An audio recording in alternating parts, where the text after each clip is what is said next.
Hello hi నమస్తే ఎల్లరికూ వనకం. నేను మీ Fayaz fossil. Welcome to నేటి వార్త.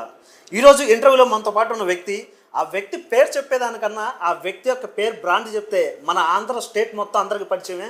ఆయనే డివిఆర్ బుల్స్ అలియాస్ దేవభక్తుని చక్రవర్తి. ఈరోజు మనతో పాటు ఇంటర్వ్యూలో ఉన్నారు. ఆయన రాజకీయ అరంగేట్రం ఎలా ఉంది, ప్రస్తుతం నియోజకవర్గంలో ఏ విధంగా సాగుతున్నారు, రానున్నటువంటి భవిష్యత్తులో ఏ విధంగా ఉండబోతుంది ప్రణాళిక అనేది ఆయన మాటల్లో కనుక్కుందాం. సార్ నమస్తే. సార్ నమస్కారం అన్న. సార్ ఎలా ఉన్నారు అన్న? ఫైన్. బాగున్నారు అన్న? ముందు రాజకీయంగా పక్కన వెళ్ళేదానికన్నా ముందు ఫస్ట్ పాయింట్, డివిఆర్ బుల్స్ అంటే మన స్టేట్ మొత్తం కూడా ఒక బ్రాండ్ ఉంది. అసలు దాని ఫుల్ ఫామ్ ఏంది అసలు? అంటే డివిఆర్ బుల్స్ అంటే దేవభక్తుని వెంకటేశ్వరరావు మెమోరియల్ అనేటువంటి దాని పూర్తి అబ్రివేషను. డివిఆర్ అంటే మా తాతగారు దేవభక్తుని వెంకటేశ్వరరావు గారు ఆయన ఆ అబ్రివేషన్ షార్ట్ ఫామ్లో మేము డివిఆర్ అని పెట్టాం. సో ఆయన మా తాతగారు ఇక్కడ ఈ గ్రామానికి ఒక 50 సంవత్సరాలు సర్పంచ్గా వ్యవహరించినటువంటి పరిస్థితి. ఓకే, దీనికి సంబంధించి కూడా రుద్ర, భగీర, భద్ర ఈ మూడు కూడా మీ వ్యక్తిగతంగా కాకుండా దానికి ఎక్కువగా అభిమానులు అయిపోయిన వాళ్ళు కూడా చాలా మంది ఉన్నారు ఆంధ్ర రాష్ట్రంలో. వాటికి ఉన్న అనుబంధం ఎలా ఉండేది, మళ్ళీ ఇవి చనిపోయిన తర్వాత మీకు ఎలా అనిపించింది? అంటే నేను 2012 సంవత్సరంలో ఈ రంగంలోకి అరంగేటం చేసాం.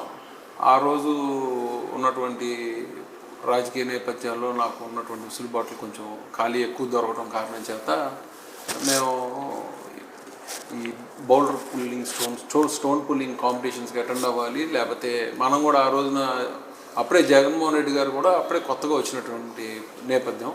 సో అప్పుడే మేము కూడా ఈ ప్రజల్లోకి వెళ్ళాలి, లేకపోతే మనం కూడా దాని పట్ల ఉన్నటువంటి మక్కువతో స్టార్ట్ చేసాం. అప్పుడు ఫస్ట్ నాకు ఒక వీరధీర అని ఒక జత ఉండేవి, అవి లింగారపల్లి కొనుగోలు చేసి మేము పల్లల్లో స్టార్ట్ అయ్యాం. తర్వాత ఈ రుద్రాభద్ర అనేటువంటి ఈ పేరుని మేము సెట్ చేయడం జరిగింది. దైవ అనుగ్రహం అయి ఉండొచ్చు, లేకపోతే మాకు కాలం అనుసరించి ఉండొచ్చు. మాకు సుమారు మేము ఒక 4 సంవత్సరాలు 4 విభాగాల్లో ఒక్క పందెం కూడా ఓడిపోకుండా తోలినటువంటి చరిత్ర వాటికి ఉంది. దాని కారణం చేత రాష్ట్ర వ్యాప్తంగా అన్ని జిల్లాల్లో కూడా రైతువారి వ్యవస్థ వాటికి బాగా ఆకర్షితులే, అంటే తోలడం కూడా విపరీతంగా తోలేయి. సో వాళ్ళందరూ ఎంటర్టైన్ అయ్యి మేము కూడా రంజింపు చేయడానికి మాకు ఒక ప్లాట్ఫామ్ దొరికింది. అయితే దీనికి సంబంధించి కూడా ఎక్కువగా అంటే 3 ఎడ్లు ఏదైతే ఉందో దానికి సంబంధించి కూడా ఎక్కువగా మీ వ్యక్తిగతంగానే కాకుండా ప్రజల్లో కూడా ఎక్కువ అభిమానులు ఉన్నారు. అంటే ఉండి దూరం అయిపోయిన తర్వాత ఎలా అనిపించింది బాగా? నేను కంటిన్యూస్గా 2020 సంవత్సరంలో నేను ధీరా అనేటువంటి ఎద్దుతో నేను 3 సంవత్సరాలు మహానంది కైవసం చేసుకున్నా. అప్పటి వరకు రోలింగ్ ట్రాఫీస్ అంటే ఏదైతే రోలింగ్ షీల్డ్ ఉంటుందో అది 3 ఇయర్స్ కాన్సిక్యూటివ్ 3 ఇయర్స్ కనుక విజయం సాధిస్తే మనం ఆ రోలింగ్ షీల్డ్ని ఖచ్చితంగా మనకు కైంకర్యం చేసుకునేటువంటి పరిస్థితి ఉంటుంది. దాని మీద పట్టుదలతో 3 సంవత్సరాలు ధీరా అనేటువంటి ఎద్దుతో నేను అది సాధించడం జరిగింది. ఎడ్ల పందాలంటే రాష్ట్రం మొత్తంగా దేవభక్తుని చక్రవర్తి అనే దానికి ఒక బ్రాండ్ ఉంది. ఈ దేవభక్తుని చక్రవర్తి ఎడ్లు దాంట్లో ఎంటర్ అయ్యాయంటే కంపల్సరీ కప్పు స్వాధీనం చేసుకొని వెనక్కి వస్తారు అనేటువంటి బలమైన ఈ బ్రాండ్ కూడా ఉంటుంది. ఇవన్నీ పక్కన పెట్టేస్తాను. రాజకీయాల పరంగా చూసుకుంటే అసలు ఈ ఎలక్షన్లో 2024 ఎలక్షన్లో వైఎస్ఆర్సీపీ పార్టీకి కేవలం 11 సీట్లు వచ్చినాయి. అసలు ఏ విధంగా చూస్తారు మీరమ్మ? అంటే అంతకుముందు ఎలక్షన్లో వైనాట్ 175 అనేటువంటి నినాదంతో ప్రజల్లోకి వెళ్ళారు. అసలు మరీ ప్రతిపక్ష హోదా కూడా లేనటువంటి స్థాయిలో 11 సీట్లకే పరిమితం అయిపోయారు. ఏ విధంగా చూస్తారు మీరు దాని అపజయాన్ని? ఇప్పుడు జగన్మోహన్ రెడ్డి గారు ఏనాడు కూడా ప్రజలకి ఏదైతే వాగ్దానం చేశాడో, కరోనా బాగా మహమ్మారి ఈ ప్రపంచాన్నే నాశనం చేసినటువంటి తరుణంలో మన ఆర్థిక స్థితిగతులు ఎంత తగ్గిపోయినా కూడా ఏ రోజు కూడా బెక్కే ఏడుపులు వేడవకుండా నేను ఇది ఇచ్చాను, ఈ హామీ ఇచ్చాను, ఇది అమలు చేయాలనేటువంటి సంకల్పంతోనే ఆయన ఏ హామీలు ఇచ్చినా ఆయన ఏమి చేశాడో, ఎక్కడి నుంచి తెచ్చారో, ఎవరితో మాట్లాడుకున్నారో, ఎలా చేశాడో ఎవరికీ తెలియదు. కానీ ఆయన ఏదైతే చెప్పాడో పేద బడుగు బలహీన వర్గాలందరికీ ఇస్తానని ఇచ్చి చూపించాడు. అంటే నవరత్నాలు ఏదైతే చెప్పాడో ఆ నవరత్నాలే కాకుండా అదనంగా కూడా ఇచ్చినటువంటి పరిస్థితి. మనం ప్రజలందరూ కూడా ఒక నిర్దేశించినటువంటి ప్రణాళిక, అంటే జస్ట్ క్యాలెండర్, ఈ మంత్లో ఈ సంవత్సరం ఈ మంత్లో ఈ పలానా డేట్కి పలానా పథకం ఇస్తాను, పలానా డేట్కి పలానా పథకం ఇస్తానని చెప్పి ఆ డేట్కి ఆయన ఇచ్చినటువంటి ఘనత కేవలం జగన్మోహన్ రెడ్డి గారికి మాత్రమే చెల్లింది. మరి ప్రజలు కూడా ఈ లబ్ధిదారులు లబ్ధి పొంది ఇవన్నీ పథకాలు పొందిన వాళ్ళందరూ కూడా ఒక ఆలోచనలోకి వచ్చారనేది నా పర్సనల్ అభిప్రాయం. వాళ్ళందరూ కూడా ఒక క్యాలెండర్ ప్రకారం ఇస్తున్నారు కాబట్టి వచ్చినటువంటి వాళ్ళు ఇంకా అదనంగా చాలా ఇస్తున్నారు కాబట్టి అవి కూడా అదే క్యాలెండర్ క్రమంలో ఇస్తారనేటువంటి ఆలోచనతో ఒక 10%, మాకు 40, ఇదివరకు మాకు 50% ఓట్ షేర్ ఉండేది, ఇప్పుడు అది 40% ఓట్ షేర్కి మేము తగ్గటం వలన మేము సీట్లు కోల్పోయాం. ఆ 10% ఓట్ షేర్ ఏదైతే స్లైడ్ అయిందో అది కేవలం ఈయన ఇచ్చినటువంటి దుష్ప్రచారం, అబద్ధాలు, అటువంటి మోసపూరిత హామీలు, ఈ సూపర్ 6 అవ్వచ్చు, లేకపోతే ల్యాండ్ టైటిలింగ్ యాక్ట్ కావచ్చు, రకరకాలు 3 శక్తులు కలిసి ఒక వ్యక్తిని ఢీకొనటానికి చెప్పలేనన్ని అబద్ధాలు, అసలు మనం వినకూడని అబద్ధాలు కూడా చెప్పినటువంటి పరిస్థితి. ఎందుకని అంటున్నాను వినకూడనని? ఈ వాలంటీర్లు అనేవాళ్ళు మీకు హ్యూమన్ ట్రాఫికింగ్ చేస్తున్నారు, వీళ్ళు ఈ సమాజానికి చేటు, వీళ్ళు అసలు ఉండటం వలన సుమారు 30,000 మంది ఆడపిల్లలు కనిపించినటువంటి పరిస్థితి అని గగ్గోలు పెట్టినటువంటి పవన్ కళ్యాణ్ గారు, మరి వాళ్ళ డిప్యూటీ సీఎం గారు ఉన్నారు ఆయన. మరి వీళ్ళందరినీ ఎక్కడి నుంచి తీసుకొచ్చారు అంటే పచ్చి మోసపు మాటలు. అసలు ఒక గద్దెనెక్కుతానికి ఎన్ని మాటలు, ఎన్ని హామీలు, ఎన్ని గడ్డి గర్వాలు, అంత గడ్డి కలిసి వాళ్ళు సాధించడం జరిగింది. ప్రజలు వాళ్ళని కొంతమేరకు నమ్మడం జరిగింది. నమ్మి ఆ 10% ఓట్ షేర్ బ్యాంకు మాది స్లైడ్ అయింది. అంతకన్నా మాకు దీంట్లో పెద్ద ఇదేమి తేడా ఏం లేదు. అంటే ప్రధానంగా అదే కారణం అంటారు పబ్లిక్లోకి వీళ్ళు, అంటే కూటమి ప్రభుత్వంలో ఈ 3 పార్టీలు ఏదైతే ఉన్నాయో ఈ 3 పార్టీలు ప్రజల్లోకి వైఎస్ఆర్సీపీ పార్టీని బలంగా విమర్శించడమే కారణం అంటారా వాళ్ళ విజయానికి? అంతే కదా. ఇప్పుడు మీకు ల్యాండ్ టైటిలింగ్ యాక్ట్ అన్నారు, అది ఎవరు నిర్దేశించినటువంటి పథకం? సెంట్రల్ గవర్నమెంట్ నిర్దేశించినటువంటి పథకం. ఇప్పుడు మీ అప్పులు ఎన్ని కోట్లు అని చెప్పారు? 14 లక్షల కోట్లు అని చెప్పారు, 12 లక్షల కోట్లు అని చెప్పారు. ఎవరికి నోటికి ఏది వస్తే అదుపు లేకుండా మాట్లాడినటువంటి పరిస్థితి. ఇవాళ ఏం మాట్లాడుతున్నారు? ఇవాళ చూస్తే భయం వేస్తుంది. ఈయన ప్రతిపక్ష హోదాలో ఉన్నటువంటి చంద్రబాబు నాయుడు గారు ఆయన బడ్జెట్ తెలీదా? బడ్జెట్ సమావేశాల్లో చూడలేదా? లోటు ఎంత ఉందో తెలీదా? మరి అన్నీ తెలిసి నువ్వు ఎలా ఇవ్వగలిగావు? You are a visionary leader. నీకు నువ్వు సొంతంగా స్వయంగా డిక్లేర్ చేసుకున్నటువంటి మేధావి. నువ్వేం చెప్పావు? నేను విజనరీ లీడర్ని. సాక్షాత్తు ఆయన తొత్తు పత్రిక అయిన ఏబిఎన్ ఛానల్లో ఇంటర్వ్యూ ఇస్తూ మీరు ఇప్పటికే రాష్ట్రం ఇన్ని వేల కోట్లు, లక్షల కోట్ల అప్పుల్లో ఉంది కాబట్టి మీరు మరింత ఎక్కువగా అభివృద్ధి చేస్తారు, లేకపోతే పథకాలు ఇస్తామన్నారు, మీరు ఎలా చేయగలుగుతారని అడిగిన ప్రశ్నకి ఆయన నేను చెప్పడం సోషల్ మీడియాలో అన్నింటిలో ఉన్నాయి.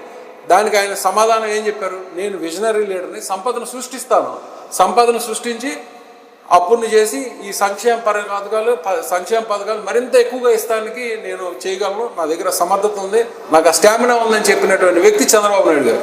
ఇటువంటి మోసపూరితమైన హామీలు అంటే ఆయన సెల్ఫ్ డిక్లేర్డ్ మేధావిగా ప్రకటించుకుని ఆయనే నేను అన్నీ చేయగలనని ప్రజలందరినీ మభ్యపెట్టి అధికారంలోకి వచ్చి ఇవాళ సాక్షాత్ అసెంబ్లీలో ఒక వీడియో వేస్తూ నాకు ఈ బడ్జెట్ చూస్తే భయం వేస్తుంది, ఈ పరిస్థితులు చూస్తే కంగారు వస్తుందని. ఇటువంటి భేద ఏడుపులు ఏనాడు జగన్మోహన్ రెడ్డి గారికి తెలియదు. జగన్మోహన్ రెడ్డి గారు ఇంత దయనీయమైన ఆర్థిక సంక్షోభంలో కొట్టిమిట్టాడినా కూడా ప్రజలకు ఇచ్చినటువంటి వాగ్దానం ఏ రోజు కూడా విస్మరించకుండా ఆయనది ఉన్నట్టుగా, సరే మేము ఓటమి చెందొచ్చు, లేకపోతే రాజకీయాల్లో గెలిపోవడంలోనే సహజం, కానీ విశ్వసనీయత, విశ్వసనీయత అనే మాటకి బ్రాండ్ అంబాసిడర్ కేవలం వైఎస్ కుటుంబం మాత్రమే. ఆనాడు వైఎస్ రాజశేఖర రెడ్డి గారు కరెంటు తీగల మీద బట్టాలు వేసుకోవాలని చెప్పిన చంద్రబాబు మాటలకి ఆయన చాలా చక్కగా ఆ రోజున చేసి చూపించాడు. ఏది ఉచిత కరెంట్ ఇచ్చి కానీ, ఆరోగ్యశ్రీ ఇచ్చి కానీ, అంటే ప్రజల హృదయాల్లో ఎనలేనటువంటి ముద్రలు వేసుకున్నటువంటి కుటుంబం. సో ఆ విశ్వసనీయత అనే పదానికి జగన్మోహన్ రెడ్డి గారు బ్రాండ్ అంబాసిడర్. ఓకే, దీనికి సంబంధించి కూడా వైఎస్ కుటుంబానికి చాలా సన్నిహితంగా ఉంటారు మీరు. దీనికి సంబంధించి కూడా వైఎస్ఆర్సీపీ పార్టీలో గ్రౌండ్ లెవెల్లో అంతర్గతంగా ఏం జరిగిందనేది మీకు తెలుసు. వాస్తవానికి వేరే నియోజకవర్గాలు తీసుకుంటే ప్రాంతీయత కావచ్చు, లేదంటే కులం కావచ్చు, అంటే ఇతర ఏ అంశాలైనా కావచ్చు, పెనమలూరు నియోజకవర్గంలో స్థానికంగా ఇన్ని సంవత్సరాల నుంచి మీరు రాజకీయ రంగంలో కూడా ఉన్నప్పుడు కూడా పెనమలూరు నియోజకవర్గానికి వైఎస్ఆర్సీపీ పార్టీ నుంచి జోగి రమేష్ గారు సరైన వ్యక్తి అంటారా? అంటే ఇప్పుడు ఒకటి మీరు గమనించాలి, అధినాయకత్వం, అధినాయకుడు ఏ నిర్ణయం తీసుకుంటే ఆ నిర్ణయానికి మేమందరం కట్టుబడి పనిచేయాల్సిన పరిస్థితి. ఈ డిస్కషన్ ఏదైనా ఉంటే విదిన్ ద రూమ్, అంటే నాయకుడితో మేము చర్చించుకునేటువంటి మాకు ఆ అవకాశం ఎప్పుడూ ఉంది, వాళ్ళు కాదు, ఎప్పుడూ ఉంది. ఆనాటి నుంచి ఈనాటి వరకు కూడా నేను రాజకీయాల్లో తెర ముందలకు రాకపోయినా కూడా నేను నాకు అధినాయకుడితో అటువంటి ఉసులుబాటు నాకు ఎప్పుడూ ఉంది. అధినాయకుడు ఏది ఆదేశిస్తే తూచా తప్పకుండా అమలు చేయటువంటి మా పని. అంటే దీనికి సంబంధించి కూడా ఎలక్షన్లు ఎన్నికల ఫలితాలు వచ్చిన తర్వాత కూడా బోడే ప్రసాద్ అనుచరులు మీ మీద దాడి చేశారు అనేటువంటి వాదనలు కూడా బలంగా వినిపించినాయి. అవి వాస్తవం అవాస్తవం అంటారు? ఇప్పుడు ఉడతూపులకి చింత చెట్ల నుంచి చింతకాయలు ఏమి రాలవు. ఓకే, బోడే ప్రసాద్ స్టామినా ఏంటో, బోడే ప్రసాద్ కెపాసిటీ ఏంటో, నేను సుదీర్ఘంగా తెలుగుదేశం పార్టీలో నేను పనిచేసినటువంటి పరిస్థితి. నేను సుదీర్ఘంగా తెలుగుదేశం పార్టీలో మండల అధ్యక్షుడిగా పనిచేసినటువంటి తరుణంలో ఆయన గ్రామ పార్టీ అధ్యక్షుడిగా ఉన్నటువంటి వ్యవస్థ తెలుసు అందరికీ. నేను కొత్తగా చెప్పిన విషయం కాదు, ఈ పెనలూరు నియోజకవర్గంలో ఉన్నటువంటి అందరికీ తెలిసినటువంటి. మాకు చంద్రబాబు గారి యొక్క ప్రవర్తన, చంద్రబాబు నాయుడు గారి యొక్క పనితీరు, లేకపోతే ఆయన మోసం ఎలా చేస్తారనే దాని మీద మేము విభేదించి ఆ రోజు డిఫరెంట్ బయటకు వచ్చాం.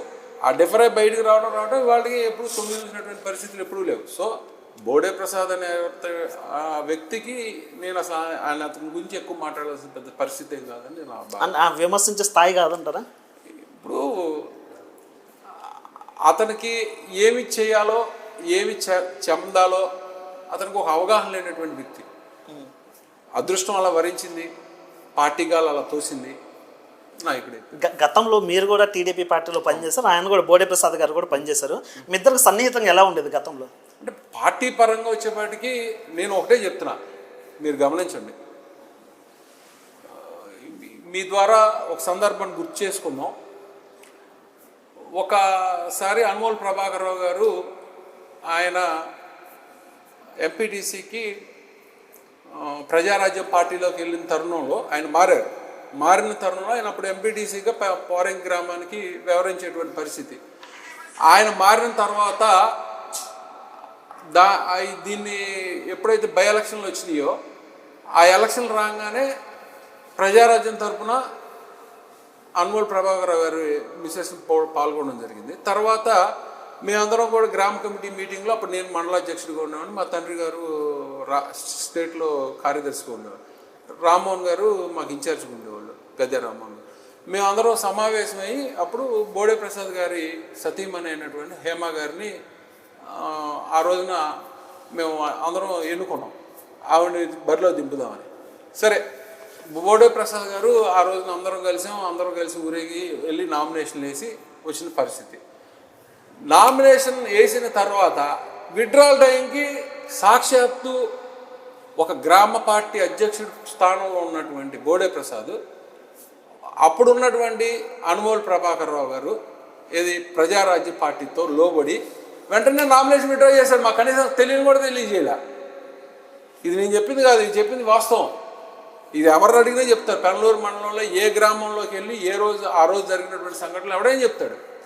కాకపోతే ఆ 2014 సంవత్సరంకి వచ్చే టైంకి సీనియర్ లీడర్లు ఎవరు లేకపోవటం, అతనికి కొంత అవకాశం కలగటం, అతనికి భగవంతుడు అతనికి ఇచ్చినటువంటి అదృష్టం. నేనైతే కేవలం అతని అదృష్టం, దాన్ని అతను గెలవటం, మా అభ్యర్థి ఆ రోజు ఉన్నటువంటి అభ్యర్థి బాగా బలహీనపడటం జరిగింది. ఇవాళ ఎప్పుడైనా సరే ఒక పార్టీ సునామీయో లేకపోతే పార్టీ సుడిగాలు వచ్చినప్పుడు మాత్రం వాళ్ళు గెలుస్తూ ఉంటారు.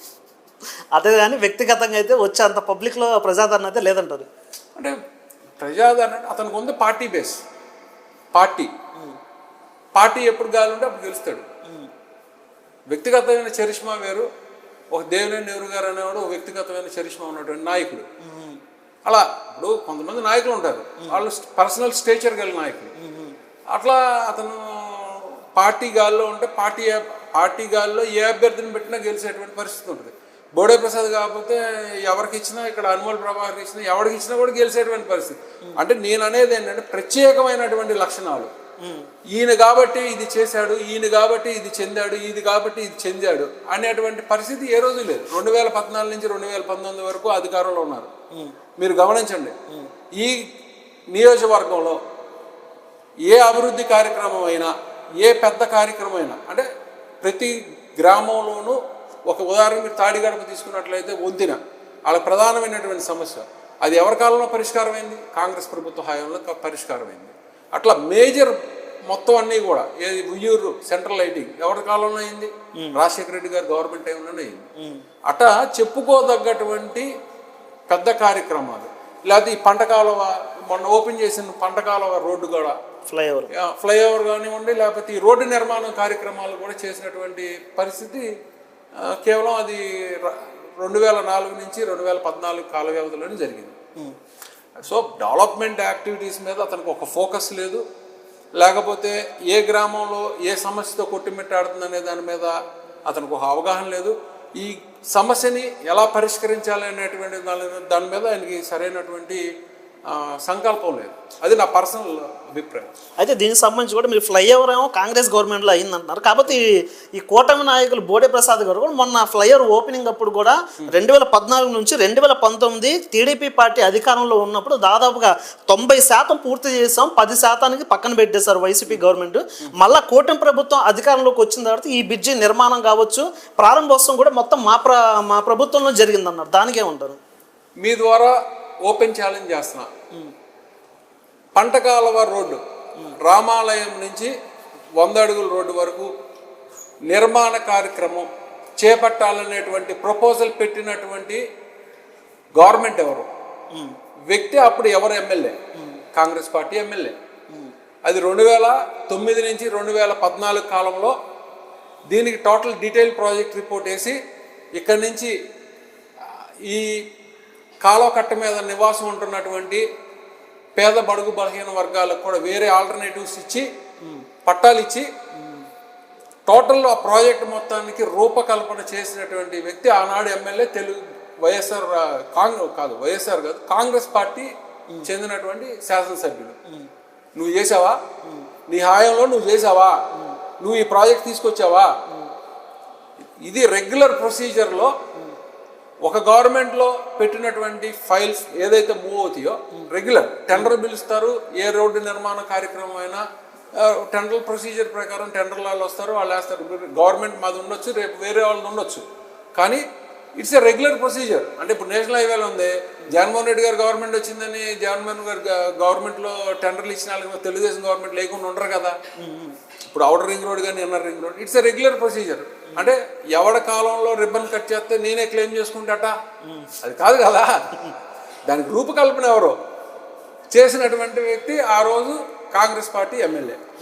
ఇది వాస్తవం కాదు అడగండి, చర్చకి రమ్మనండి, నేను ప్రూవ్ చేస్తా, విత్ రికార్డ్స్ ప్రూవ్ చేస్తా. It's a regular procedure. ఆ రోజు నిర్మాణ కార్యక్రమంలో ఫస్ట్ ఎల్లం కూతురు ఫ్లైఓవర్లో రూపొందించింది కూడా కాంగ్రెస్ గవర్నమెంటే. మన తాడిగడపలో వంతెనేసినటువంటి పరిష్కారం ఎప్పుడో నిరుపయోగంగా లేకపోతే ఎప్పుడో చాలా కాలం నుంచి పరిష్కారం దొరకనటువంటి సమస్యల్ని పరిష్కారం చేసినటువంటి పార్టీ ఆ రోజు కాంగ్రెస్ పార్టీ.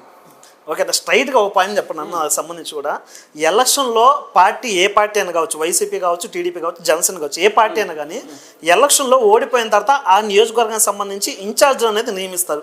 ఆ ఇన్ఛార్జ్ని నియమించారంటే దాదాపుగా వచ్చే ఎలక్షన్లో ఎమ్మెల్యే క్యాండిడేట్ కూడా ఆయనే నిలబడతారంటాం. అదొకటి శుభసూచకం, దాని ప్రజల్లో ఉన్నటువంటి బ్రాండ్ కూడా అనుకోవచ్చు. దీనికి సంబంధించి కూడా ఆ పెరంలూరు నియోజకవర్గానికి వైఎస్ఆర్సీపీ పార్టీ నుంచి మిమ్మల్ని నియోజకవర్గ ఇన్ఛార్జ్ చేశారు. వచ్చే 2029 ఎలక్షన్లో ఎన్నికల్లో మీరే ఎమ్మెల్యే నిలబడతారన్న నమ్మకం మీకుందా? అంటే అధినాయకత్వం నాకు నిర్దేశించినటువంటి కార్యక్రమాన్ని నా వంతు జగన్మోహన్ రెడ్డి గారు నన్ను పిలిచి నువ్వు వెళ్ళి పనిచేయి అని కొన్ని గైడ్ లైన్స్ ఇచ్చి నాకు ఒక దిశ నిర్దేశం చేసి పంపించారు.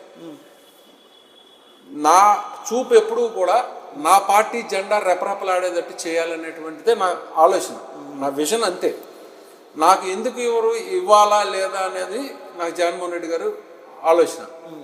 నేను సమర్థవంతంగా నేను చేయకపోతే మేబీ బాస్ ఎప్పుడు డిస్క్రిషనరీ డెసిషన్ బాస్ది. So boss is always right. Boss అడుగుజాడలో నడవటమే, ఏది చేసినా కూడా నా మంచికే చేస్తాడు అనేటువంటి ఆలోచనతో నడిచేటువంటి వ్యక్తిత్వం కలిగి ఉండే వ్యక్తి నేను. నాకు అనేక పర్యాయాలు నేను చంద్రబాబు నాయుడు గారు 2009, 2008లో కూడా ఇదే జరిగింది. తెలుసు. నాకు 2019 సంవత్సరంలో జగన్మోహన్ రెడ్డి గారు స్వయంగా పిలిచి చెప్పారు.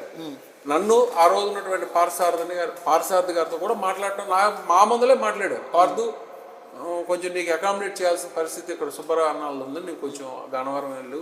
ఆయనకి అప్పటికే ఆయన కంటెస్ట్ చేసినటువంటి పరిస్థితి కాదు. ఆయన సీనియర్ మోస్ట్ లీడర్ కాబట్టి ఆయన కాదన్నా నేను ఇక్కడే చేస్తాను ప్లీజ్ అన్న, ఏదో ఆయన అభ్యర్థించుకున్నారు.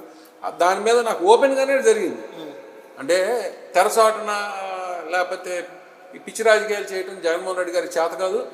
ఆయన అసలు అటువంటి మనస్తత్వం కలిగినటువంటి వ్యక్తి కాదు. అయితే దీనికి సంబంధించి కూడా మీ బాస్ ఏది చెప్తే అదే చేస్తారంటారు ఎలక్షన్లో, దాన్ని ఖచ్చితంగా నిలబడి ఉంటారు అదే మాటకి. నా కంఠంలో ప్రాణం ఉన్నంత వరకు, నేను రాజకీయాల్లో కొనసాగినంత వరకు, జగన్మోహన్ రెడ్డి గారు రాజకీయాల్లో ఉన్నంత వరకు నేను ఎప్పుడు జగన్మోహన్ రెడ్డి గారికి ఎప్పుడు వారసునే, ఆయనకి ఎప్పుడు ఆయన అనుచరునే. ఆయన నాకు ఇవ్వకపోని, నాకు టికెట్ ఇచ్చినా ఆయన శిష్యుడే, ఇవ్వకపోయినా ఆయన శిష్యుడు. ఆయన చచ్చేవరకు ఆయనతోనే ఉంటారు. అది మీలాంటి అతీతంగా అభిమానించే అభిమానులు చాలా మంది ఉన్నారు జగన్మోహన్ రెడ్డి గారికి. దీనికి సంబంధించి కూడా మొన్న ఎలక్షన్లో 2024 ఎలక్షన్లో జగన్మోహన్ రెడ్డి గారు మీరు ఎలా అయితే నమ్ముకున్నారో అలానే నమ్ముకున్నటువంటి నియోజకవర్గ ఇన్ఛార్జీలు కూడా చాలా మంది లాస్ట్ టైం టికెట్ రాక ఇక్కడ ఉన్నటువంటి ఇన్ఛార్జీలు అట్టేయడం, అక్కడ ఉన్న వాళ్ళు ఇటు మార్చడం, ఇవన్నీ చేసుకోవడం, వాళ్ళ టికెట్లు రాక వేరే పార్టీలకు కూడా వెళ్ళిపోయారు. ఒకవేళ ఇదే కనుక ఎగ్జాంపుల్గా కనుక తీసుకుంటే 2029 ఎన్నికల్లో మిమ్మల్ని కాదని చెప్పి వేరే వ్యక్తిని తీసుకొచ్చి పెనమలూరు నియోజకవర్గంలో ఎమ్మెల్యే క్యాండిడేట్గా నిలబడితే దానికి మీరు కట్టుబడి వాళ్ళతో పాటు పనిచేయడానికి సిద్ధంగా ఉంటారా అన్న? మీ ద్వారా నేను ఒకటే తెలియజేసుకున్నా, నేను సారథి గారి కన్నా సీనియర్. అంటే నా తండ్రి గారు కొలుసు పార్థసారథి గారు, మా తండ్రి గారు, మేము ఆ రోజు ఉన్నటువంటి పడమటి సురేష్ బాబు గారు, తాతనేని పద్మావతి గారు, వాళ్ళ సమక్షంలో మేము ఆ రోజున నేను తర్వాత జాయిన్ అవ్వడం జరిగింది. అప్పటికి పార్థసారథి గారు మినిస్టర్గా కొనసాగుతున్నటువంటి పరిస్థితి, ఏది 2009 నుంచి 2014 కాలంలో. అప్పటికి ఇంకా ఆయన ఇక్కడ పార్టీలో కూడా చేరల. ఓకే, కాంగ్రెస్ గవర్నమెంట్లో ఆయన మంత్రిగా కొనసాగుతున్నటువంటి పరిస్థితి. మేము ముందలే వచ్చి వైసీపీలో చేరాం. లోకల్ బాడీ ఎలక్షన్స్ అన్నీ మేము జస్ట్ వచ్చిన 15 days జాయిన్ అయిన తర్వాత మీకు లోకల్ బాడీ ఎలక్షన్స్ వచ్చినాయి. మేము అన్నీ బుధానికి ఎత్తుకుని మా మొత్తం నియోజకవర్గంలో ఉన్న అన్ని సెగ్మెంట్లో కూడా మనం అభ్యర్థుల్ని పెట్టడం జరిగింది. మేమే వెనకబారిపోలేదే, అయిపోయింది. తర్వాత పార్థసారథి గారు ఆయనకు తెలుగుదేశంలో సముచితమైన స్థానంలో అయితే ఆయన కోరుకున్నటువంటి స్థానం దొరకని పరిస్థితిలో ఆయన మా వైసీపీలోకి జాయిన్ అవ్వడం జరిగింది. అప్పుడు కుక్కల విద్యాసాగర్ గారికి ఆల్రెడీ అంత పెద్ద స్టేచర్ ఉన్న నాయకుడిని కాదని కుక్కల విద్యాసాగర్కి అప్పటికే మాట ఇచ్చిన తరుణంలో ఆయన ఇక్కడ అభ్యర్థిగా ప్రకటించడం జరిగింది. అంటే గెలిపోవడం అనేది జగన్మోహన్ రెడ్డి గారికి ముఖ్యంగా ఆయన ఇచ్చిన మాటకి కట్టుబడి ఉండి ఎన్ని కష్టాలు వచ్చినా ఎన్ని నష్టాలు వచ్చినా నుంచినటువంటి వ్యక్తి జగన్మోహన్ రెడ్డి గారు. తర్వాత జరిగిన పరిణామాల్లో అతను నిష్క్రమించడం, తర్వాత ఆయన తీసుకొచ్చి ఇన్ఛార్జిగా వేయటం. పార్థసారథి గారితో మేము అందరం అప్పుడు ఇన్ఛార్జిగా ప్రకటించక ముందలే మాకు పిలిచి మా ఇద్దరిని కూర్చోబెట్టి మాట్లాడిన సందర్భం. 2019లో ఆయన టికెట్ ఇచ్చే ముందలు కూడా మాతో డిస్కస్ చేయడం. ఎందుకంటే మేము కూడా గడప గడపకి ప్రోగ్రామ్స్ వైర్యం పడి మేము కూడా పోటీ పడటం జరిగింది. అదే తరుణంలో ఆయన పిలిపించి కూర్చోబెట్టి కన్సోల్ చేసి మమ్మల్ని ఇలా కాదు, బీసీ సామాజిక వర్గానికి చెందినటువంటి వ్యక్తి, అతనికి ఒక ప్రోటోకాల్ ఉంది, మాజీ మంత్రి కాబట్టి మీరందరూ సహకరించండి, అధికారంలోకి రాగానే నేను కాదు చూసుకునేటువంటి పరిస్థితి అని చెప్పారు. సో మేమందరం కన్విన్స్ అయ్యాం. అవన్నీ మా వ్యక్తిగతమైన ప్రయోజనాలు ఎప్పుడూ ముఖ్యం కాదు. జగన్మోహన్ రెడ్డి గారు పార్టీకి ఏది ఉపయోగపడితే అది మా శక్తి వంచన లేకుండా చేయడానికి మేము ఎప్పుడు సిద్ధమే. మేము 2014 నుంచి 19 వరకు ప్రతిపక్షంలో ఉన్నాం. మేము పారిపోయామా? మేము నదిలిపోయామా? లేదా బోడే ప్రసాద్ చూసి కార్ చేసుకున్నామా? ఏముండదు, అట్లాంటి ఏముండవు. నీకు చేతనైంది చేసుకో, మళ్ళీ మా కాలం అవుతుంది. నువ్వు ఏది చేస్తే దానికి 2 తీసుకుంటానికి కూడా నువ్వు సిద్ధపడి ఉండు. అయితే ఇప్పుడు మీరు చెప్పారు కాబట్టి సందర్భం వచ్చింది కాబట్టి చెప్తున్నా, ఏ గవర్నమెంట్ మారినా కానీ కొత్త పథకాలు రావడం, లేదంటే కొత్త జీవోలు పాస్ అవ్వడం, లేదంటే పాత పథకాలని మళ్ళీ పునరావృతం చేసి దాన్ని మార్పులు చేర్పులు చేయడం జరిగింది. కానీ ప్రభుత్వం అధికారం మారగానే ఈ విగ్రహాల తొలగింపులు, విగ్రహాల ధ్వంసం, ఈ రాజకీయాలు అసలు ఏ విధంగా చూడొచ్చు అంటారు? మీరు చాలా కరెక్ట్గా అడిగారు. ఈ రాష్ట్రంలో మహోన్నతమైన వ్యక్తులు ఎన్టీ రామారావు గారు, రాజశేఖర రెడ్డి గారు. ఇది ఎవరు అవునన్నా కాదన్నా ఒప్పుకొని తీరాల్సిందే. ఎందుకంటే పేద బడుగు బలహీన వర్గాల అభ్యున్నత కోసం ఆలోచన చేసినటువంటి వ్యక్తులు మాత్రం వీళ్ళిద్దరే ఇవాళ వరకు. వాళ్ళ వారసత్వంలో జగన్మోహన్ రెడ్డి గారు వాళ్ళు తీసుకున్నారు, కానీ వాళ్ళు స్వర్గస్థులు అయిన వాళ్ళు చేసిన మంచి పనుల్ని కొనియాడుకుంటూ మన విగ్రహాలు నెలకొల్పుకుంటాం. ఎవరిదైనా అది రంగా గారిదా, లేకపోతే గౌతులచ్చన్ గారిదా, లేకపోతే ఇంకోదా ఎందుకు విగ్రహాలు పెడతాం? వాళ్ళు చాలా మంచి కార్యక్రమాలు చేసి ఉన్నారు కాబట్టి వాళ్ళకి మనం మన యొక్క గౌరవాన్ని తెలియజేసేటువంటి విధానం. సరే, ఓకే, రైట్. మీ గవర్నమెంట్ వచ్చింది, నువ్వేం చేయాలి? మీ విగ్రహాలు పెట్టుకోండి. మీ విగ్రహాలు ఆల్రెడీ ఇక్కడ రాజశేఖర రెడ్డి గారి విగ్రహం ఉంది, ఎన్టీ రామారావు గారి విగ్రహం పెట్టుకోవాలంది, పెట్టుకోండి. పక్కన కొత్తగా నిర్మాణం చేసుకోండి, నిర్మాణం చేసి నిలువెత్తు విగ్రహం పెట్టుకోండి. మేము కాదన్నావా? మేమన్నా కాదన్నావా? ధ్వంసం చేయడం ఏంటి అంటే పిరికి బందల చర్య. మేమన్నా రామారావు గారి వ్యతిరేకం అని చెప్పామా? ఎన్టీ రామారావు గారి పేరుని ఈ జిల్లాకి పెట్టినటువంటి గనుడు జగన్మోహన్ రెడ్డి గారు. నువ్వు పెట్టావా? మీ నాయకుడు పెట్టాడా? ఎందుకని పెట్టలేకపోయారు? కనీసం ఎన్టీ రామారావు గారి మాటని మీరు కనీసం ఆయన గౌరవించే విధానం కూడా మీకు తెలియనటువంటి వ్యక్తులు మీరు. కొంతకాలం రామారావు గారి బొమ్మలు లేకుండా పార్టీని నడిపినటువంటి పరిస్థితి. మేము ఆ రోజున పార్టీలోనే కొనసాగాం. మేము అప్పుడు పార్టీలో ఉన్నప్పుడు కూడా ఉంది. ఎన్టీ రామారావు గారి బొమ్మలు కొంతకాలం లేకుండా ఓన్లీ చంద్రబాబు గారి బొమ్మలతోనే నడిపినటువంటి పరిస్థితి. మీకు అవసరమైనప్పుడల్లా రామారావు గారి బొమ్మలు తీసుకొస్తారు, అవసరం లేనప్పుడల్లా తీసేస్తుంటారు. అది మీకు అవసరం. మీరు గమనించినట్లయితే ఈ మధ్య జరిగినటువంటి సంఘటన రెండు చెప్తా. ఒకటి తాడిగడప సులాబీ దగ్గర జరిగినటువంటి సంఘటన. మేమన్నా రంగా గారికి వ్యతిరేకమా? మేమన్నా వ్యతిరేకమా? ఆయన ఏ పార్టీలో ఉన్నాడు?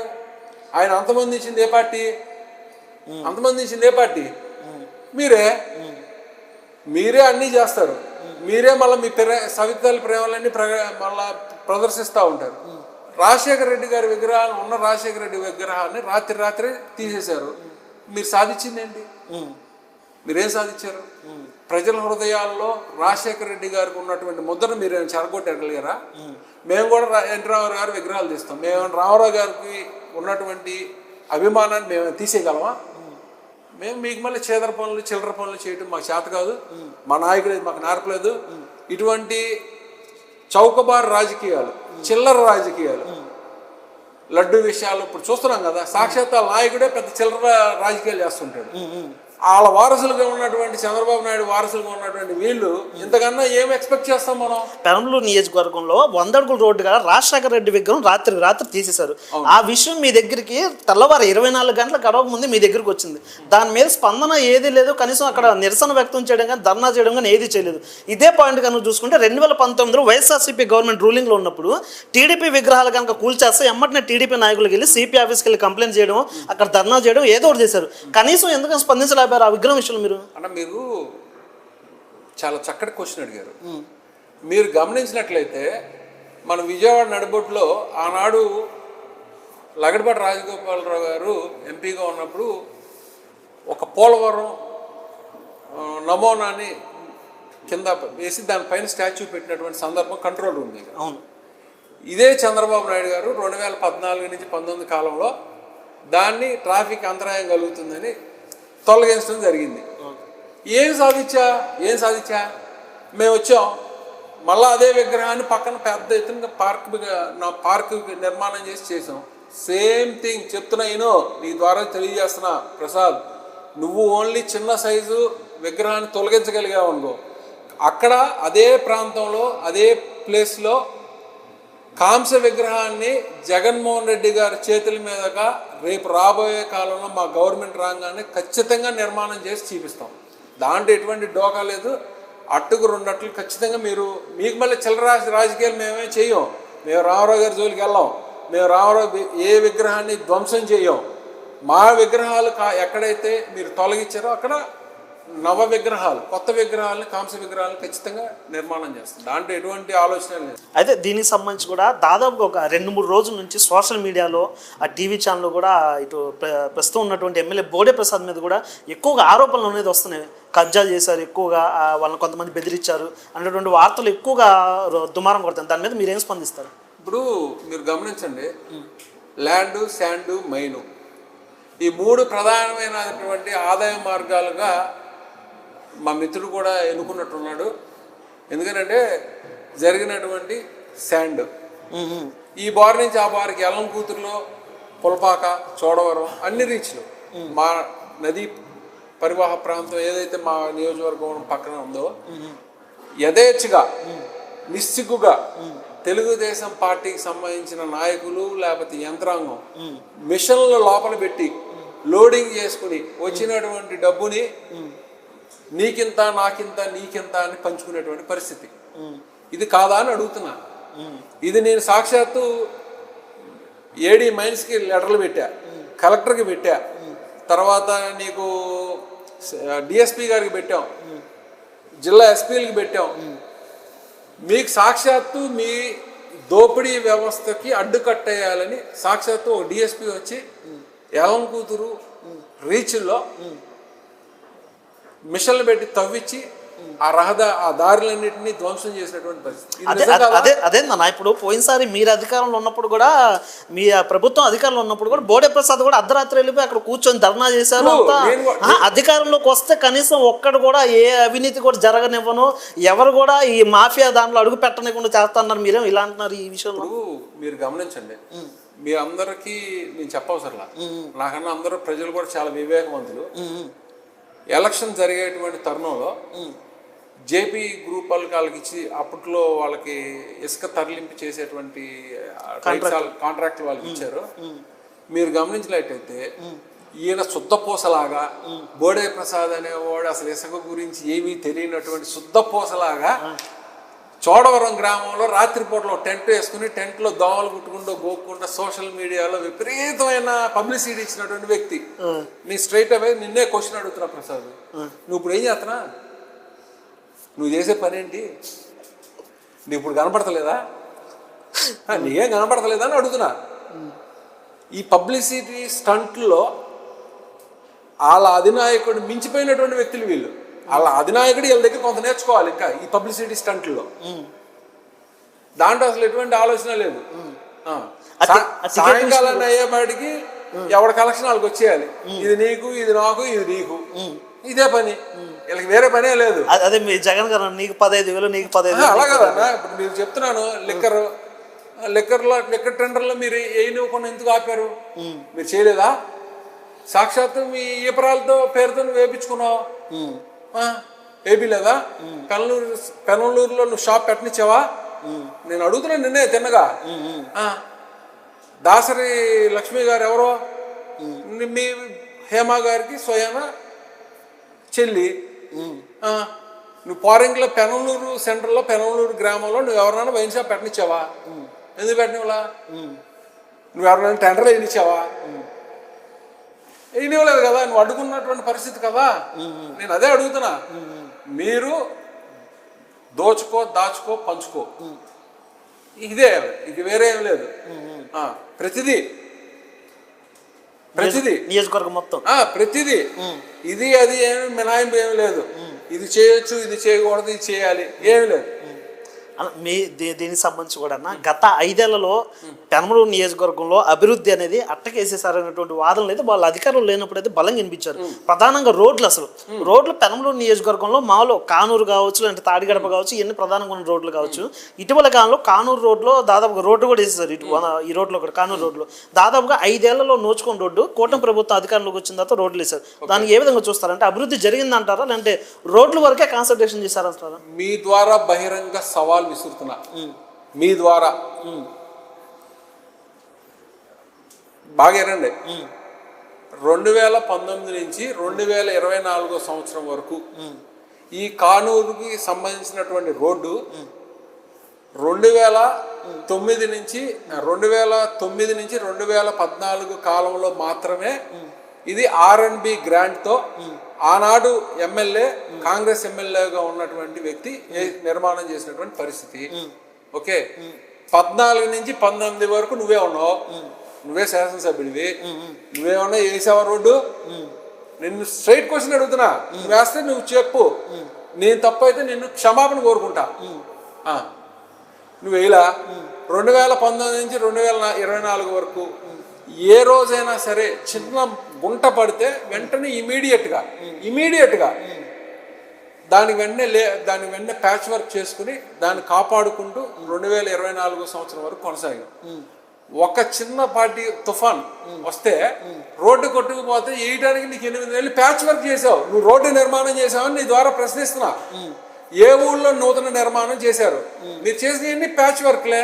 పదండి వెళ్దాం పదండి. దానికి మంత్రి నారాయణ గారు రావడం, పెద్ద పెద్ద కార్యక్రమాలు నిర్వహించడం, దీనికి ఏదో మీరు అసలు నిలువెత్తు పెద్ద పెద్ద నవ నిర్మాణాలు అసలు కొత్తగా శిలాఫలకం కూడా వాళ్ళదే వేయించినట్టు అదే కదా. అసలు ఏదో నూతన రోడ్డు నిర్మాణం చేసి రోడ్డు వైడింగ్ చేసి నూతన నిర్మాణం చేసినట్టు మాట్లాడుతూ ఉన్నాం. ఏ గవర్నమెంట్ ఉన్నా ఏ పంచాయతీల్లో ఇప్పుడు మీరు గమనించండి, పంచాయతీలు మారుతూ ఉంటాయి. ఓకే, సిమెంట్ రోడ్లు వేయటం లేకపోతే పారిశుద్ధ్యం వ్యవహరించడం, తర్వాత వీధి దీపాలు విధి నిర్వహణ చేయటం అన్నీ రెగ్యులర్ ప్రొసీజర్. ఈ హైకోర్టు నువ్వు చేసుకుంటానని చెప్పుకుంటే క్లెయిమ్ చేసుకునే దుస్థితిలో నువ్వు ఉన్నావు. ఇప్పుడు 4 మీటర్ల రోడ్డుని 8 మీటర్ల రోడ్డుని చేసి వైడింగ్ చేసినటువంటి నువ్వేం చేసావా? దాని గ్రాంట్ ఎంత? నువ్వు రోడ్లు వేసుకోవడానికి మీరు సొంతంగా అంటే చెప్తే బాగోదు. ఇప్పుడు మీకు అన్ని ఆయన ఏదో చేశారు చెప్పండి, చెప్తే ఇప్పుడు మాకు అర్థమైనా కానీ పబ్లిక్ అర్థం అవ్వలేదు. మీరు ఒక పథకం ప్రకారం రోడ్లు అంటే మీకు గ్రాంట్ ఏదైతే గ్రాంట్ అమౌంట్స్ ఉన్నాయో ఆ వర్క్లను ఎవరు చేస్తున్నారు?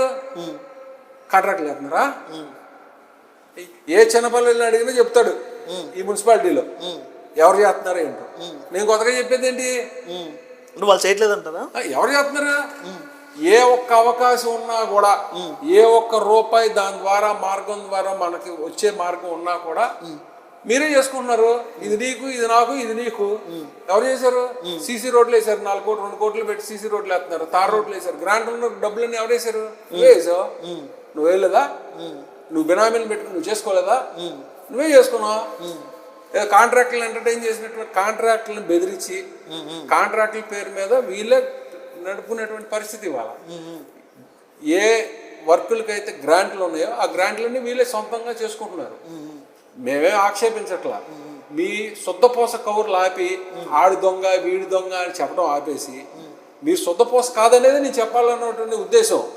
నువ్వు తప్పులు చేస్తా పక్కనాడి మీద మకిలి రుద్దుతావేంటి? నువ్వు చేసేదేంటి? దాచుకో పంచుకో. మీరు అదే చేస్తున్నారు. మరి వీళ్ళే మీరేమో శుద్ధపూస అన్నారు ఎమ్మెల్యే, కానీ వీళ్ళేమో స్థానికంగా ఏమో fire brand TDP mass leader అంటున్నారు. ఇక్కడ స్థానిక మీకు ఫైర్ బ్రాండ్ అంటే ల్యాండ్ మాఫియా, వాటిలో ఫైర్ బ్రాండ్ అంట. ల్యాండ్ మాఫియా విపరీతంగా. అంటే ఒక ఫేక్ రిజిస్ట్రేషన్స్ అంటే మీ ఆస్తి అనుకోండి, వీళ్ళే ఒక అక్రమ డాక్యుమెంట్ సృష్టిస్తారు. ఏది మీతో సంతకాలతో ఏం పనిలేదు. రైట్ హ్యాండ్ తోటి లెఫ్ట్ హ్యాండ్ తోటి పెట్టేస్తారు సంతకాలు, కోర్టులో వేస్తారు. మేము వాడికి అగ్రిమెంట్ చేసేసాం స్టేటస్ కో ఇవ్వండి అని. నీకు చేయలేదా? నీ కార్యకర్తలు నీ నాయకులు చేయట్లేదా అని అడుగుతున్నా. కానూరులో కానీ యలంకూతుల్లో కానీ లేకపోతే ఈ నియోజకవర్గంలో నేను సాక్ష్యాలతో సహా నిరూపిస్తా. ఇవన్నీ ఆరోపణలు అంటారా వాస్తవాలు అంటారా? సాక్ష్యాలతో సహా నిరూపిస్తా. ఇప్పుడు ఎఫ్ఐఆర్ కాపీలతో సహా నిరూపిస్తా. నేను రాసినవి కాదు, నీ పాంప్లెట్ పత్రిక అయినటువంటి ఈనాడు జ్యోతిలో ప్రచురించినటువంటి మెటీరియల్ చూపిస్తా నీకు. నిన్నగా మొన్న మీరు చేసింది ఏంటి? బలవంతుల బలహీనల మీద మీ ప్రతాపాలు చూపించడం తప్పితే ఆడెవడో ఒక ఛానల్ వాళ్ళు జరిగినటువంటి పరిస్థితుల్ని వెళ్ళబుచ్చితే వాళ్ళ మీద మీరు ఏం చేశారు? పోలీసు యంత్రాంగాన్ని అడ్డం పెట్టుకుని వాళ్ళ మీద దాడి చేశారు. అదే దానికి కూడా సుప్రీంకోర్టు కూడా మీడియా స్వేచ్ఛకు భంగం కలిగించినట్లయితే ఏ రాజకీయ నాయకుడు అయినా కావచ్చు, లేదంటే వ్యాపారవేత్త అయినా కావచ్చు, వాళ్ళు కూడా 100% శిక్షార్హులు అవుతారు అన్నటువంటి తీర్పు కూడా ఇవ్వడం జరిగింది. దీన్ని అంటే అధికారాన్ని అడ్డు పెట్టుకుని ఇలా చేయడం అనేది ఏ విధంగా చూడొచ్చు? సంఘటనలు అడుగుతున్నాను. మీకు కోకొల్లుగా ఉన్నాయి, చాలా ఉన్నాయి సంఘటనలు చెప్పుకుంటే. నేను చెప్తూ మొదలెడితే మీకు మీ ఇంటర్వ్యూ టైం అంతా దానికే సరిపోతుంది. అర్థమవుతుందా? నేను 2 సంఘటనలు చెప్తా. నీ ప్రధానమైన అనుచర వర్గం చల్సాన్ రామ్, కానూరు గ్రామం, చల్సాన్ రాము, రమణ. నీ సాక్ష్యాలు మొన్న నీతో పాటు తిరిగారు వీళ్ళందరూ. FIR fake registration, fake document agreement చేశారని మీరు కేసు కట్టారా కట్టలేదా? బై క్యాస్ట్ బ్రాహ్మిన్స్ వాళ్ళు కొంచెం బెదిరిస్తే బెదిరిపోతారని వాళ్ళని చట్టాన్ని మీ చేతుల్లోకి తీసుకుని వాళ్ళకి ఇవ్వకుండానే బెదిరించి ఫేక్ అగ్రిమెంట్ డాక్యుమెంట్లు మీరు సృష్టించారా లేదా? మీ కార్యకర్తలకు అవునా కాదా? మీ నాయకులు అవునా కాదా అది చెప్పు.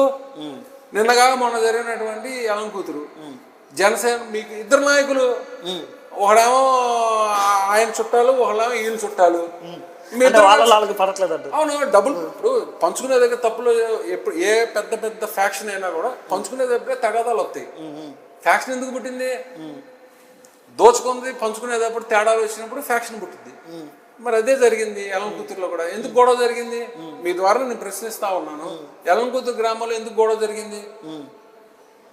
మీరు పంచుకునే దగ్గర తేడాలు వచ్చాయి కదా, కొట్టుకుంటుంది. ఒక పక్కన జన సైనికులు, ఒక నాయకులు ఒక పక్కన కొమ్ము కాశారు ఒక వర్గానికి. తెలుగుదేశం పార్టీ బోడే ప్రసాద్ ఏమో ఒక పక్కన కొమ్ము కాశారు. మీరు కాదా కాసింది? నేను స్ట్రైట్ క్వశ్చన్ అడుగుతున్నా. ఈ రెండు గ్రామాలు ఏంటి? ల్యాండ్ మాఫియా కదా, భూదందాలు, భూ ఆక్రమణలో పేట్రేగిపోతున్నాయి. ఇప్పుడు ఆయన ఎవరో జగన్మోహన్ రెడ్డి గారు వస్తే మేమేదో ల్యాండ్ టైటిలింగ్ యాక్ట్ చేసేసి మేము దూసేసుకున్నాం అన్న ఏదో కళ్ళు బళ్ళు మాటలు చెప్పారు. అది కాదు వాస్తవం. ఇవాళ జరుగుతుంది వాస్తవం. మీరు సాక్షాత్తు బతుకున్న నా ఆస్తిని కూడా మీరు కుడి చేత్తో ఎడం చేత్తో నా సంతకాలే మీరే పెట్టేసుకుని మీరే కొనసాగేటువంటి పరిస్థితి కొనసాగుతున్నారు. మీరు మీ ద్వారా చెప్తున్నా బాబు, రైతులారా, ప్రజలారా, మీ ఆస్తులు మీరు కాపాడుకోవాలంటే మీ ఎప్పటికప్పుడు చెక్ చేసుకుంటా ఉండండి. వీళ్ళు కొత్త మాఫియా బయలుదేరింది, ఓళ్ళ మీద పడి భూదందాలు, భూ ఆక్రమణలు చేయడానికి వీళ్ళు తెగబడిపోయి మనం పంటను ఎలాగైతే కాపాడుకోవడానికి కంచేసుకుని ఎలాగైతే కాపాడుకుంటామో అవి పంటను మేస్తానికి వస్తాయి. ఇవన్నీ మన ఆస్తులు మేయడానికి ఈ కొత్త దందా ఒకటి బయలుదేరింది. ఎందుకంటే నేనేం చెప్పట్లా, నేను చెప్పేది కాదు. కేబుల్ ఆపరేషన్స్ ఏం జరుగుతుంది? కేబుల్ టీవీ వైర్లు ఎవరు కట్ చేస్తున్నారు? మేము కట్ చేస్తున్నామా? లేదా వైసీపీ కట్ చేస్తుందా? ఎవరు కట్ చేస్తున్నారు? మీరే. మీకు ప్రతి దాంట్లో ప్రతి కనెక్షన్లోనూ కొంత డబ్బు కావాలి. దానికి ఒక సమస్య సృష్టిస్తారు. దానికి పోలీస్ యంత్రాంగాన్ని అడ్డం పెట్టుకుంటారు. మా పార్టీలో ఎవరన్నా మాట్లాడితే మీకు వెంటనే వాడి మీద ఒక కేసు బనాయించడానికి రెడీగా పెడతారు.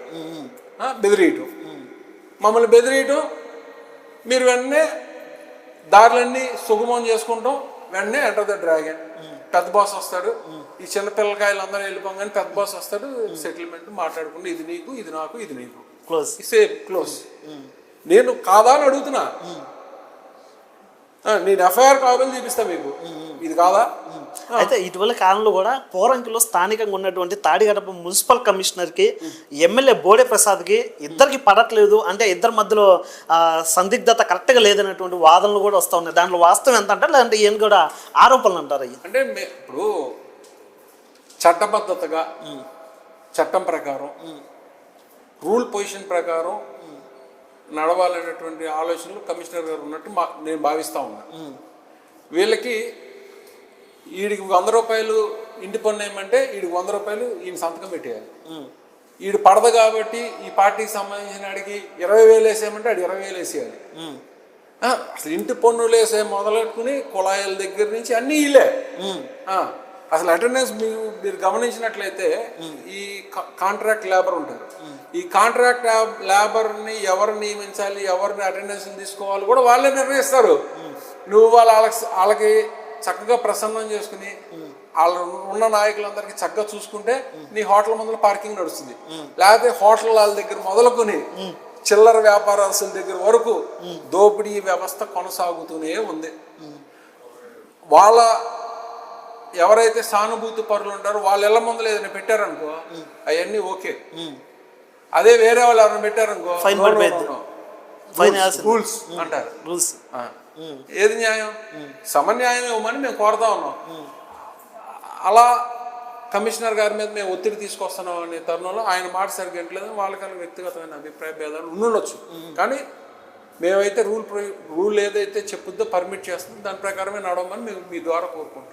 అన్న దీనికి కూడా వ్యక్తిగతంగా అంటే మీ పర్సనల్గా ఒకటి క్వశ్చన్ అన్న, దీనికి సంబంధించి కూడా వైఎస్ఆర్సీపీ పార్టీకి మరి మీ వ్యక్తిగతంగా ఇక్కడ స్థానికంగా పెనమలూరు నియోజకవర్గంలో వైఎస్ఆర్సీపీ పార్టీ బలపడాలంటే గ్రామ స్థాయి నుంచి కూడా మండల స్థాయి వరకు కూడా అందరూ కూడా బలంగా ఉన్నారు. అన్నే చిట్టిబాబు గారికి మీకు కొంతవరకు దూరంగా ఉంది. ఆ సీనియర్ పార్టీ నాయకుడు అయినప్పుడు కూడా కొంతవరకు కలుపుకోకపోవట్లేదు. దానికోసం వైఎస్ఆర్సీపీ పార్టీ కొంతమేరకు వెనకబడుతుంది అనేటువంటి వాదనలు అయితే గట్టిగా వినపడుతున్నాయి. ఏమన్నా క్లాషెస్ ఏమైనా ఉన్నాయా? లేకపోతే మాకు 1988 నుంచి కూడా ఆయనకి మాకు విభేదాలు అన్నమాట యథార్థం. నాడు జగన్మోహన్ రెడ్డి గారి దగ్గరికి వచ్చి ఆయన నేను కలిసేంత వరకు మాకు వాళ్ళకి మాట్లాడలేనటువంటి పరిస్థితి అయితే యథార్థం. దాంట్లో there is no doubt.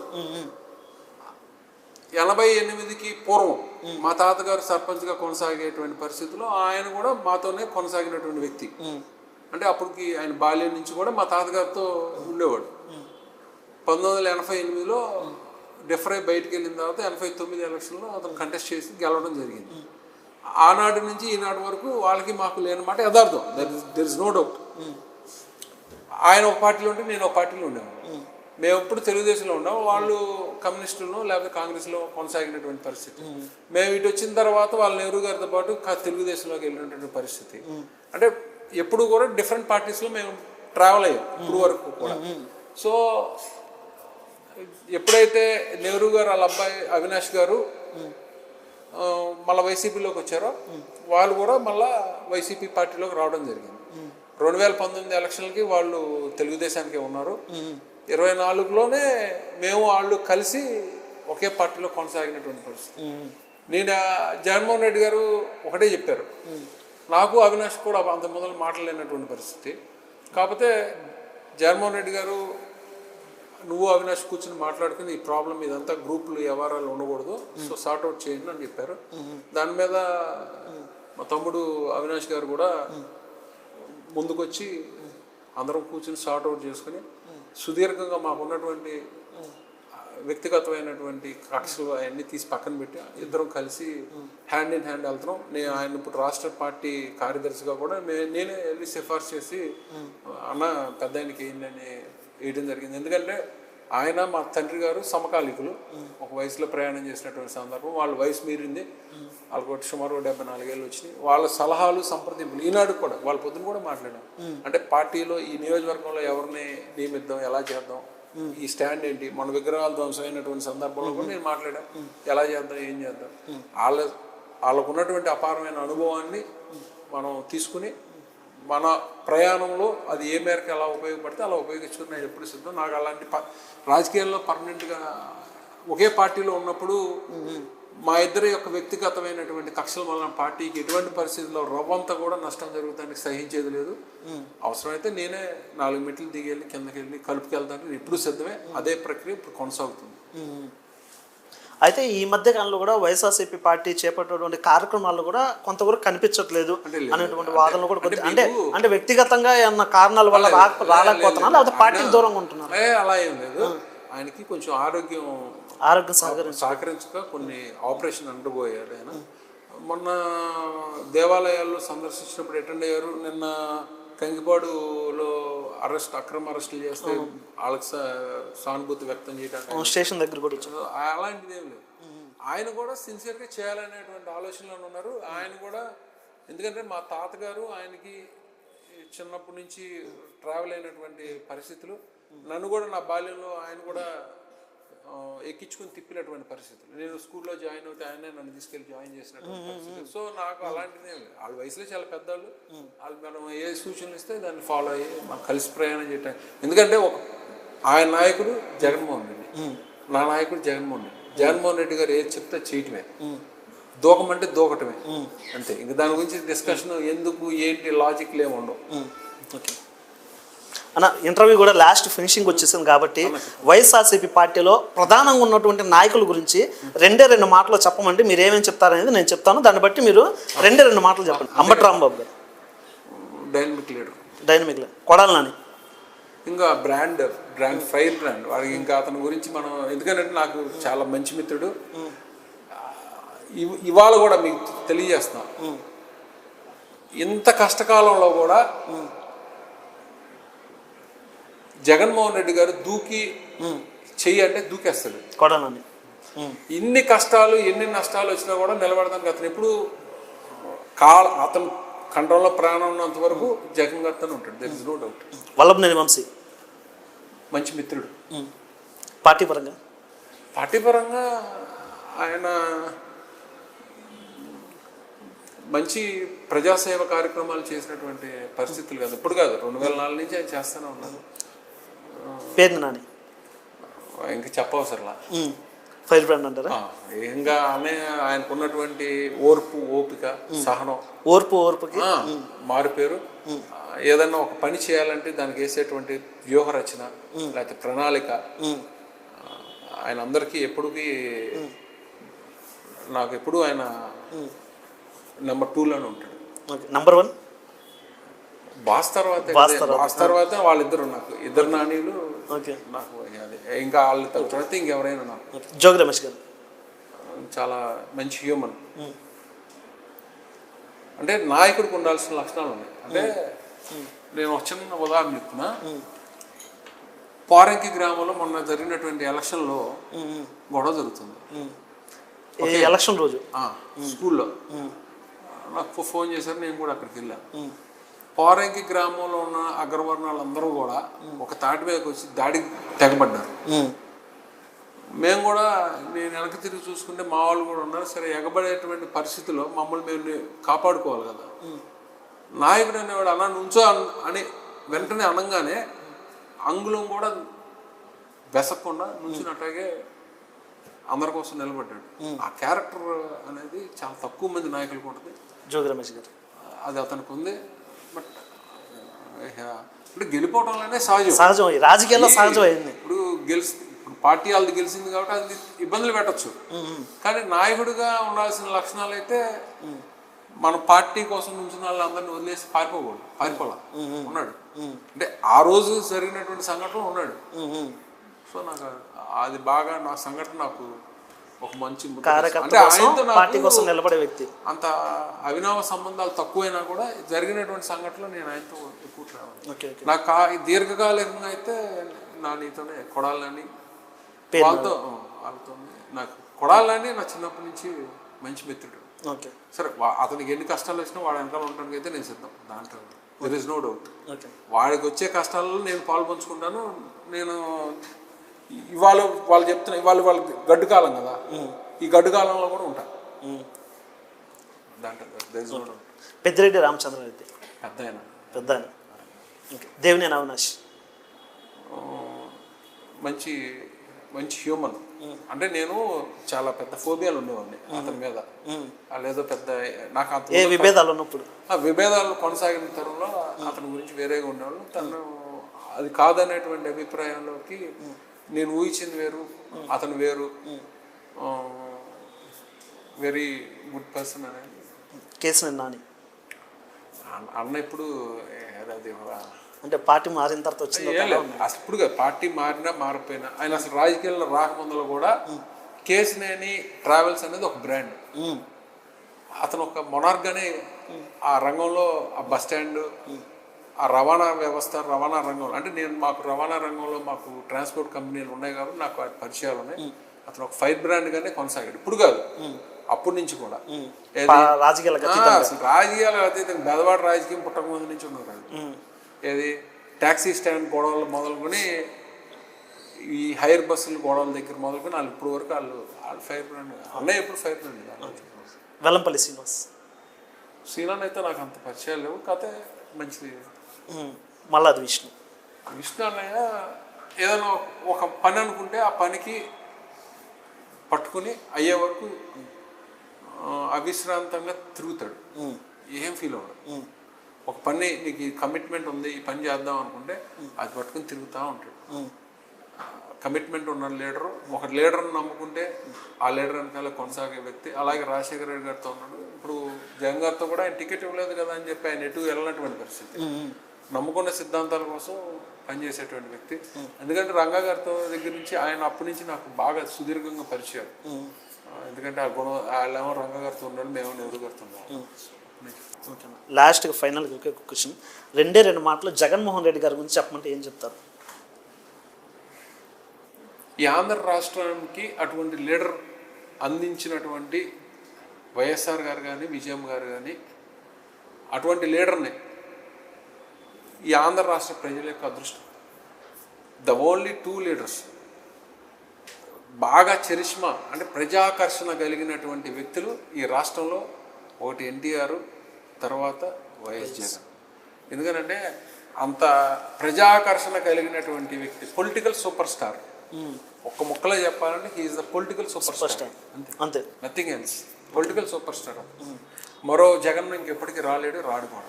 Ramarao గారు ఎలాగైతే మరో రామారావు పుట్టలేడు, పుట్టడో, మరో జగన్ అనేవాడు మనం ఎప్పటికీ ప్రపంచంలో చూడలేము. మన ఈ ఆంధ్ర రాష్ట్ర రాజకీయాల్లో ఎప్పటికీ చూడలేము.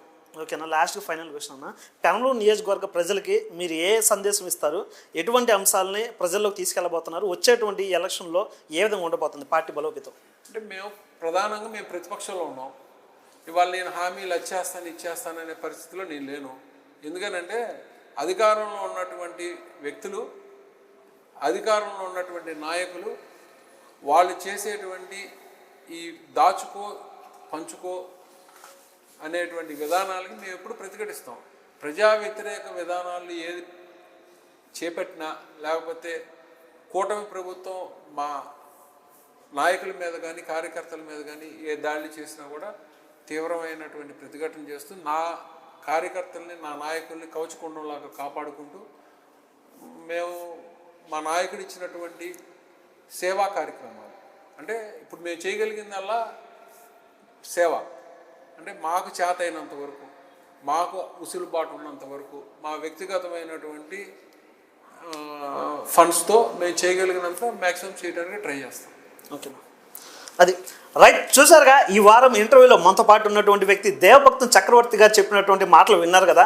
రాజకీయ అరంగేట్రం గురించి చూసాం. మళ్ళీ రాబోయే రోజుల్లో వైఎస్ఆర్సీపీ పార్టీని పెనమలూరు నియోజకవర్గంలో అగ్రమాగామిగా తీర్చిదిద్దడానికి సాయశక్తులు ప్రయత్నిస్తూ ఉంటున్నారు. వచ్చే ఎలక్షన్లో కంపల్సరీ మా పార్టీ అధికారంలోకి వస్తుంది అనడానికి ఏమాత్రం కూడా డౌట్ లేదనేటువంటి విధంగా చెప్తున్నారు. మళ్ళీ వచ్చే వారం మరో అతిథితో కలుసుకుందాం. చూస్తుండండి నేటి వార్త. నేను మీ ఫయాజ్ ఫాసిల్.